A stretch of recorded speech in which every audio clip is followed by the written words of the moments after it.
In Mages of Australia, you play as a young mage who has just discovered that she has innate magic abilities. You go off on a quest to learn the ways of magic and design your own spells to solve environmental puzzles and fight enemies. Today, I'm going to introduce the spellcrafting system and show you how to create a fireball. Fireballs are a staple for mages. They can allow you to fight enemies from a ranged distance, and they can be used to light lanterns that are not close enough to reach. When you open up your spellbook for the first time, you will notice that there are 4 categories: Immedi, Actus, Creo, and Ego. Immedi is a category for spells that are close to you. These are very useful for melee attacks and affecting items right in front of you. These spells require direct contact. Actus spells are those that can act at a greater range. This is what we will use for our fireball. Creo spells enable you to conjure physical objects into the world. And Ego spells are those that are cast on yourself. First, I will demonstrate how the Actus spell works without any modification. As you can see, it creates an orb of fire. This can be useful as a mine if you want to create something for your enemies to wander into, but overall not the most useful spell. As I go into the Actus category, you'll notice a collection of runes to the right. As you play through Mages of Australia, you will discover more runes that will enable you to create ever more complex spells. Here I will be using the Move rune. When I select a rune, I need to be careful to place it in such a way that the points on the rune align with the points coming out from the core spell so they can form a connection. Now that the Move rune is connected to the core Actus spell, I can test it out. And as you can see, the fire orb that I created earlier now moves, your basic fireball. This is probably the most fundamental spell you will create in Mages of Australia. Now I'm going to show you how to spice things up a bit to give your fireball a little more oomph and how you can craft spells to solve environmental puzzles in the game. Here in the spell creation tool, you can see that we have a few new runes to play around with. As you can see, the runes are divided into 3 categories: behavior runes, augments, and triggers. The Move rune we used last time is a behavior rune, since it changes the behavior of what the spell does. You can add multiple behaviors that stack. Let's see what the Duplicate rune does.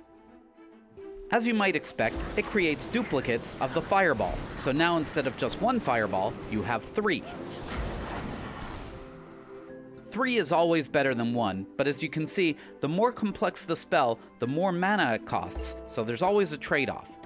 So far we've been focusing on the Actus spell, which is used for making orbs and projectiles, but many of the same runes we've collected can be used in other spell categories. Let's go into Ego, which is the category for spells that you cast on yourself. As you may recall, without any runes attached, it serves as a shield. But if we add the Move rune, it becomes a quick dash, so we can escape quickly. Likewise, I can add the same Duplicate rune we were using before. When I add it to the Ego spell, it does something very different.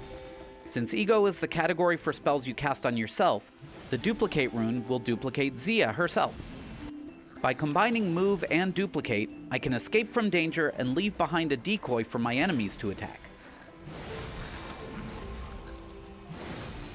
Let's go back to the Actus spell and take a look at the right augment.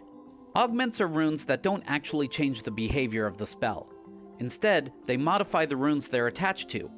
As a result, depending on where you attach the augment, the effect will be very different.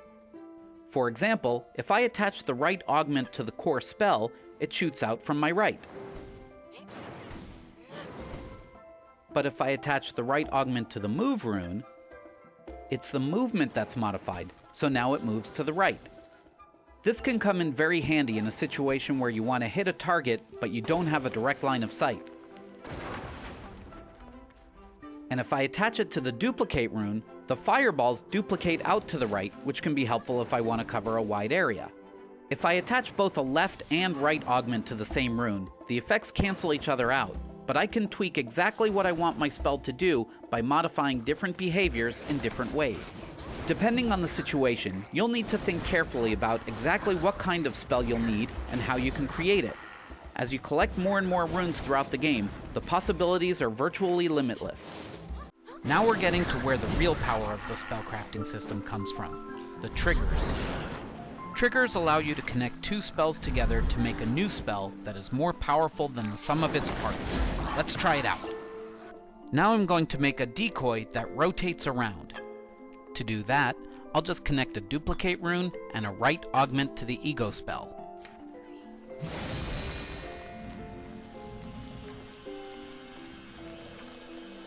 Now that I've got these two different spells, I'm going to connect them together using the periodic trigger on my ego spell.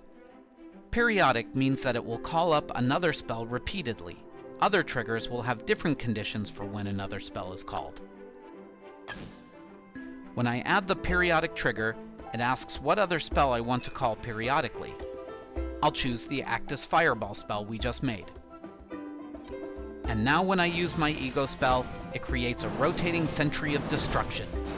To be clear, there are no pre-rendered, hard-coded spells in the game. The rotating Sentry of Destruction is not a spell you unlock through the course of the game. It's just one of the millions of potential spells you can craft if you think creatively about how you want to use the spellcrafting system. In the next video, I'll show you some more spells that we've come up with while playing around with the spellcrafting system.